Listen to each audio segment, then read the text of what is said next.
नमस्कार दोस्तों, मैं मुकुल कुमार। दोस्तों आज हम पढ़ेंगे पार्ट 4।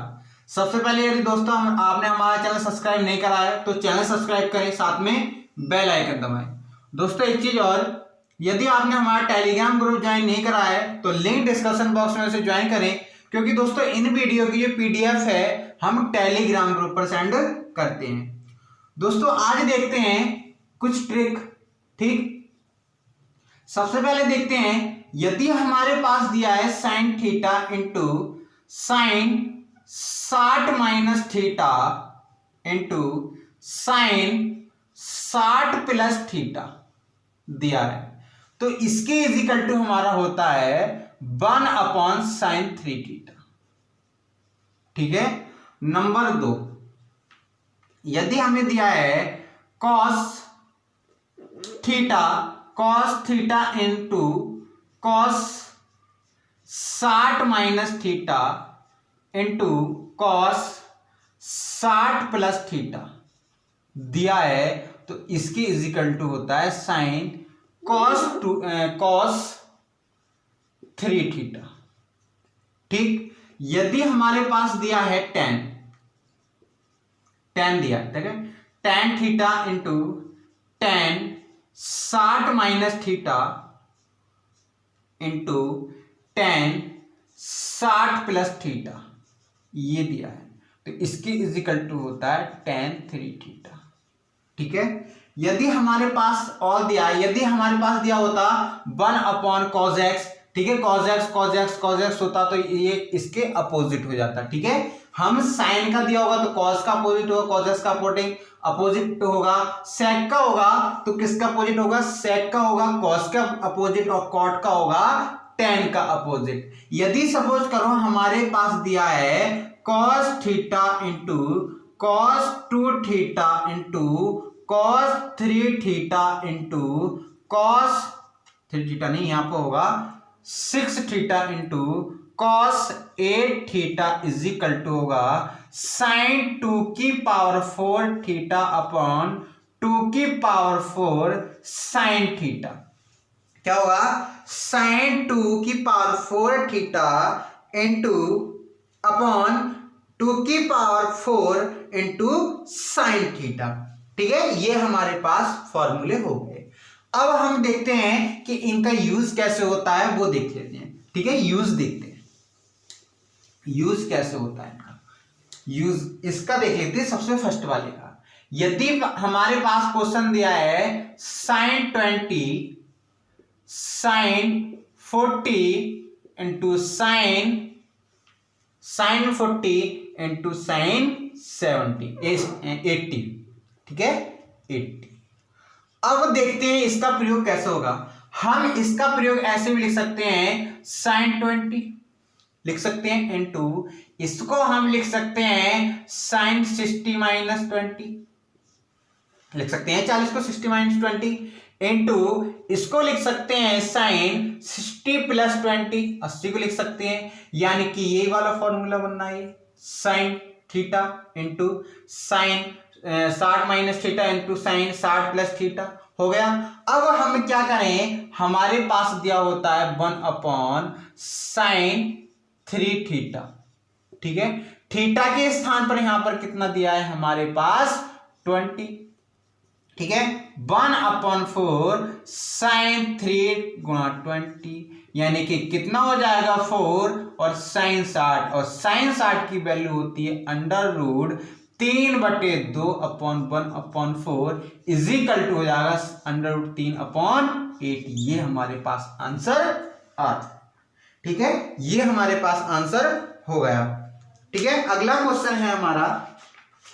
अगला क्वेश्चन हमें दिया है, यदि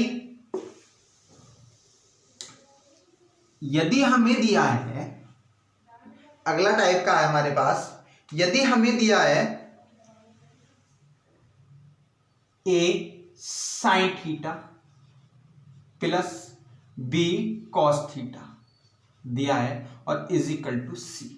ठीक है, और हमसे कह रहा है कि a cos theta minus b sine theta is equal to क्या। ठीक है, या हमारे पास हो सकता है a sin theta plus b cos theta is equal to c, और हमें निकालना है a b sin theta minus a cos theta is equal to क्या। ये हमारे पास दो कंडीशनें हैं, इन कंडीशन में हमें कैसे ज्ञात करते हैं अब देख लेते हैं। ठीक है, हमारे पास इसका जो रूल होता है, हमारे पास इसका रूल होता है under root a square plus b square minus c square. इसका भी रूल होता है under root a square plus b square minus c square. या एक रूल और हो सकता है, या हमारे पास हो a cos theta minus b sine theta is equal to c दिया हो। ठीक है, सी हमारे पास दिया है और हमसे वैल्यू निकलवा रहा हो sine theta plus b cos theta is equal to क्या। इसके इज इक्वल टू हमारे पास होता है under root a square plus b square minus c. क्या होगा, a square plus b square minus सी।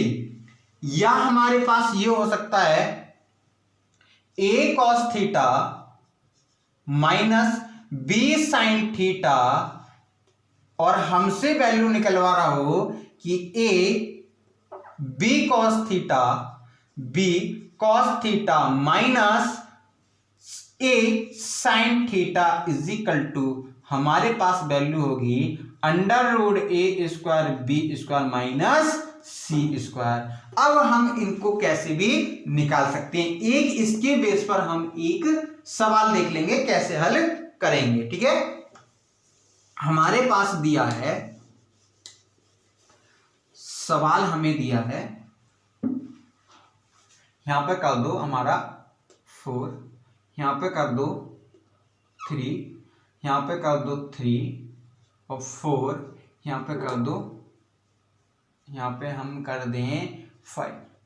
ठीक है, 5 नहीं करेंगे, यहां पर हम करें 6।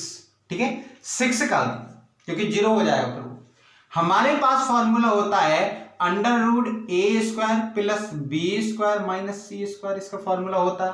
जब इसका फॉर्मूला हमारे पास ये होता है और ए की वैल्यू ये है, बी की वैल्यू ये, सी की वैल्यू ये है, हमारे साथ सभी वैल्यू होंगी और हम इसका मान निकाल सकते हैं। इज इक्वल टू हमारे पास आंसर होगा, क्या आंसर होगा, अंडर रूट 3 का वर्ग 9, बी का 4 16 माइनस 36। ठीक है, यहां पर नेगेटिव में भी नहीं होता है मान, तो हम इसे मानते हैं 2। ठीक है, 2 मान लेते हैं, तो 2 का वर्ग 4 is equal to under root, ये हमारे पास हो जाएगा 25 माइनस 4, आंसर आ गया 21, यानी कि ये हो जाएगा 9 तिया 27 और ये हो जाएगा 7 21, नहीं इतने रहेगा आंसर। ठीक है, ये हमारे पास आंसर आ जाएगा। यदि सपोज करो हमारे पास यहाँ होता माइनस और यहाँ होता प्लस, तब इसकी वैल्यू क्या आती, तो दोस्तों इसकी वैल्यू में अब अंतर आ जाता, यहां पर प्लस स्क्वायर के स्थान पर क्या आ जाता, सी ही आएगा, और इसकी वैल्यू है 2 और 16 और 9 25 माइनस 2, यानी कि आंसर आ जाता 23। ये हमारे पास आंसर आ गया। ठीक है, ये हमारे पास आंसर आ गया। अब अगला देखते हैं कि हमारे पास एक ल्यूसेंट की किताब है, ल्यूसेंट की किताब में हमें दिया है, ल्यूसेंट की किताब में हम लोग पढ़ते हैं कि आपके पास हो कि कॉस का मान किस चतुर्थांश में बड़ा होगा। ये हमारे पास हो गया चतुर्थांश, इसकी वैल्यू होती है 90 माइनस थीटा। ठीक है, इसकी वैल्यू कितनी होती है 0 90, ये होता है हमारे पास 0 से π/2, ये होता है 2π/3, ये 2π/, ये होता है पाई और ये होता है 3π/2, यानी कि ये पहला चतुर्थांश, ये दूसरा चतुर्थांश, ये तीसरा चतुर्थांश और ये चौथा चतुर्थांश। 4 चतुर्थांश हो गए, यानी कि इसकी वैल्यू जो आएगी वो 0 से π/2 आएगी, इसकी वैल्यू आएगी π/2 से पाई, और इसकी वैल्यू आएगी पाई से 3π/2, और इसकी वैल्यू आएगी 3π/2 से 0। ये 4 वैल्यू आ गई। अब हमें निकालना है कि साइन का मान किस चतुर्थांश में मतलब बढ़ेगा, साइन का मान किस चतुर्थांश में बढ़ता है। हमें पता है कि साइन का जो वो होता है क्या, ग्राफ। साइन का ग्राफ कैसे होता है हम देखते हैं। साइन का ग्राफ ऐसे होता है, ये इस टाइप का होता है, नहीं होता है। साइन का ग्राफ इस टाइप का होता है। ये हमारा ये आ गया, इसका आता है ये डॉट डॉट डॉट बिल्कुल मेल, ये आता है,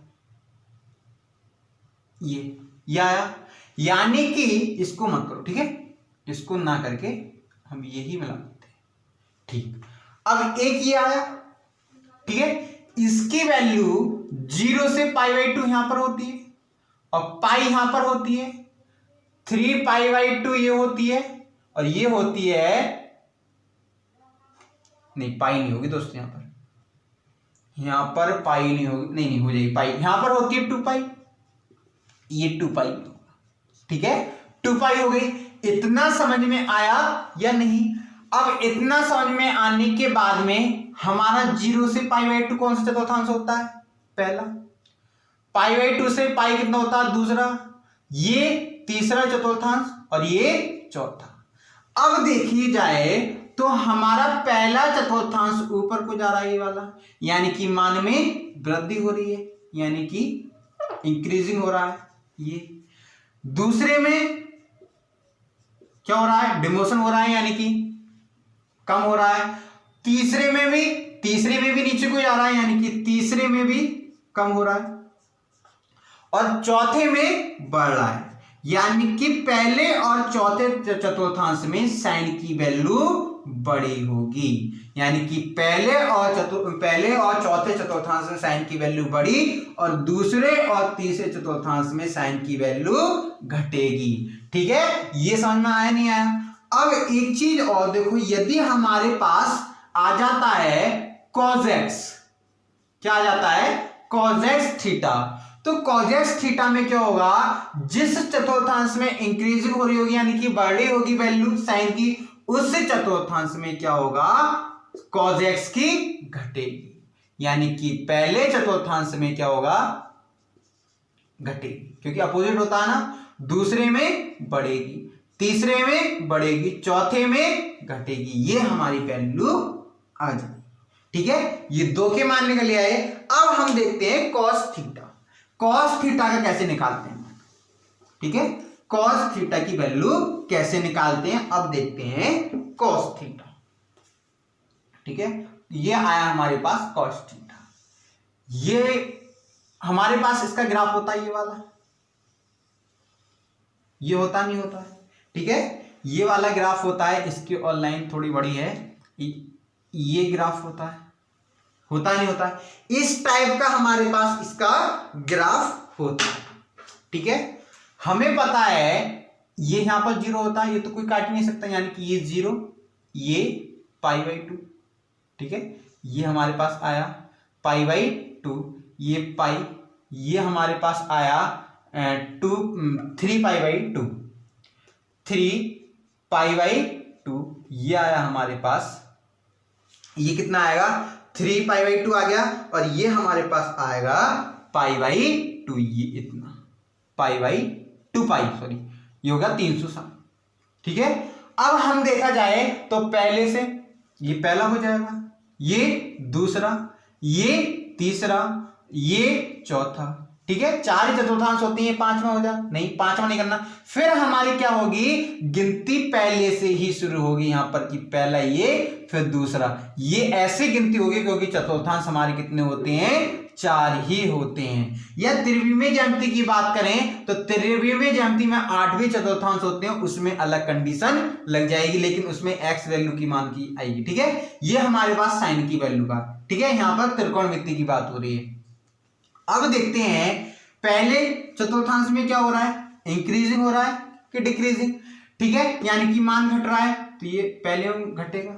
दूसरे में भी घट रहा है, दूसरे में भी तो घट रहा है, ठीक है, दूसरे चतुर्थांश में भी वैल्यू घट रही है, और तीसरे चतुर्थांश में क्या हो रहा है, वैल्यू बढ़ रही है, और चौथे चतुर्थांश में भी क्या हो रहा है, वैल्यू बढ़ रही है, ठीक है। यानी कि पहले और दूसरे में कॉस की वैल्यू कम होगी और तीसरे और चौथे में वैल्यू बढ़ेगी, ठीक है। या हमारे पास ये आ गया किसका, कॉस का। यदि हमारे पास होता सेक थीटा, तो सेक थीटा में क्या होता, सेक थीटा में क्या होता, पहले में बढ़ती, दूसरे में बढ़ती, तीसरे में घटती, चौथे में घटती, क्योंकि कॉस सेक का अपोजिट होता है। ये हमारे 4 मान निकल आए। अब हम देखते हैं tan का कैसे निकालते हैं, ठीक है, कैसे निकालते हैं, tan की वैल्यू देखते हैं, tan का मान कैसे निकालते हैं, अब देखते हैं, ठीक है। ये हमारा हो गया 3 वैल्यू की, ठीक। अब हमारे पास आओ tan का देखते हैं, tan का कैसे निकालते हैं। ये हमारे पास आया tan थीटा, ठीक है, ये बना हमारे पास ग्राफ, ये ग्राफ बना, ये ग्राफ बना, इसका हमारे पास होता है ये कंडीशन, ये ग्राफ होता है, ठीक है, ये, ठीक है, ये ग्राफ होता है ये वाला, और हद से ज्यादा और इसमें थोड़ा हो सकता है तो ये हो सकता है, ठीक है, नहीं तो ये 2 3 के ग्राफ होता है। इसकी वैल्यू होती है यहां पर 0, यहां पर हमारी कितनी होती है वैल्यू, यहां पर होती है पाई2। अब इतने को छोड़कर हमारा यहां पर आएगी पाई, कितना आएगा, पाई। अब यहां पर हमारा आएगा 3π/2 और यहां पर आएगा 2π। ये समझ में आया। अब हम देखें तो ये हमारा कौन सा चतुर्थांश है, ये इसका आ रहा है ना, तो पहले चतुर्थांश में या हमारा ये इसकी वैल्यू ये सही है, ठीक है, ये π/2 पहला चतुर्थांश यहां से यहां तक होगा नहीं होगा, पहला चतुर्थांश हमारा यहां पर होगा π/2, कितना होगा, पहला चतुर्थांश यहां पर होगा, तो इसकी वैल्यू पहले में क्या बढ़ रही है, पहले चतुर्थांश में बढ़ रही है, पहला ये, दूसरा ये, तीसरा ये और चौथा ये। पहले चतुर्थांश में वैल्यू बढ़ रही है, दूसरे चतुर्थांश में वैल्यू घट रही है, तीसरे चतुर्थांश में वैल्यू बढ़ रही है, ये हो रहा है ना, तीसरे चतुर्थांश में बढ़ रही है, और चौथे चतुर्थांश में क्या हो रहा है, वैल्यू घट रही है। अब ये तो आ गया tan की बात हो गई, ठीक है। यदि हमारे पास होता cot थीटा, तो इसमें बढ़ रही तो इसमें घटेगी, बढ़ेगी, घटेगी, बढ़ेगी। ये हमारा क्या हो गया, cot थीटा की वैल्यू का मान हो गया। क्या होगा इसमें, प्रथम और तीसरे में क्या होगा, वैल्यू बढ़ेगी, और प्रथम और तीसरे में वैल्यू बढ़ेगी और दूसरे और चौथे में वैल्यू घटेगी। इसमें इसका अपोजिट होगा, कॉट में tan का अपोजिट और tan में कॉट का अपोजिट होगा, ठीक है। अब देखते हैं अगला। अब हमें इसमें क्या दिया होता है, त्रिभुज के तीनों कोणों का योग हमारे पास कितना होता है, त्रिभुज के तीनों कोणों का योग होता है हमारे पास 180। ये हमारे पास एक त्रिभुज हुआ ए बी सी, ठीक है, ये हो गया कौन, एक ये एक यू, यानी कि A plus B plus C is equal to 180। ये हमारे पास एक होता है फॉर्मूला, इसका भी यूज हमारे का कहीं कर देते हैं। अब हम देखते हैं थीटा का व्यापक मान। थीटा का व्यापक मान, थीटा का व्यापक मान हमारे पास होगा यदि sine theta is equal to sine alpha, ठीक है, तो हमारे पास वैल्यू होगी n pi plus 1 minus n alpha, ठीक है। नंबर 2 होगा, नंबर 1 हो गया, नंबर 2 हमारे पास होगा cos theta is equal to cos alpha, तो इसका हमारे पास होगा 2n pi plus minus alpha. Number 3 होगा यदि tan theta is equal to tan alpha, तो इसके इज इक्वल टू होगा n pi plus alpha. Number 4 हमारे पास यदि हुआ sine square theta into sine square theta is equal to sine square alpha, तो खंड 1। खंड 2 हमारे पास होगा इसका यदि cos square theta is equal to cos square alpha. तीसरा हमारे पास है tan स्क्वायर थीटा और tan square theta is equal to tan square alpha. इसकी वैल्यू हमारे पास होगी n pi plus minus alpha.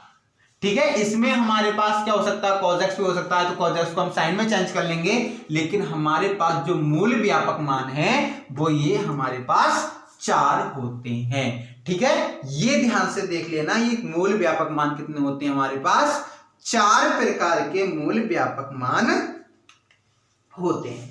ठीक है, कितने प्रकार के होते हैं मूल व्यापक मान, 4 प्रकार के हमारे पास होते हैं। ठीक, अब देखते हैं इसमें क्या देखते हैं, हम एक सवाल करके देखते हैं सवाल कैसे होता है। ठीक है, सवाल है हमारे पास, सवाल हमें दिया है, पहला सवाल है cos theta is equal to हमें दिया है √3/2, ये हमें दिया है, तो हम इसको लिख सकते हैं cos थीटा, और cos में √3/2 वैल्यू होती है cos 30 की, यानी कि हम इसे लिख सकते हैं π/6। इससे ये cancel, theta is equal to हमारे पास आ जाएगी वैल्यू π/6। कितनी आ जाएगी, π/6। और हमारा इसका फॉर्मूला होता है tan 2n pi plus minus alpha. Alpha की वैल्यू कितनी है, π/6। ये हमारा आंसर आ गया।